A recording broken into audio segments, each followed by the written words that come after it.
राज्य और बेसरकारी अध्यापक कर्मचारी संघर मत और मंतव्य कार्यक्रम।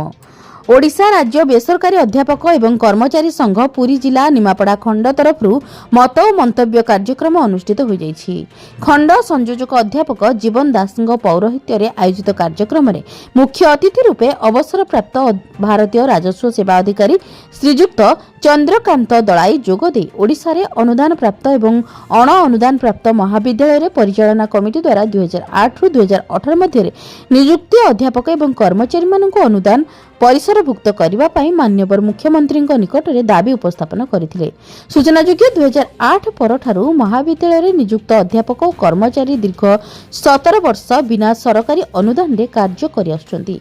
लोकंक सरकार लोकंक मुख्यमंत्री गुणात्मक शिक्षा प्रदान करुथिबा अध्यापक एवं कर्मचारी को अनुदान परिसरभुक्त करंतु।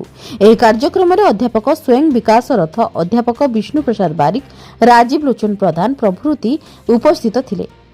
निमापड़ारू रंजित कांडी रिपोर्ट, जनाधिकार लाइव।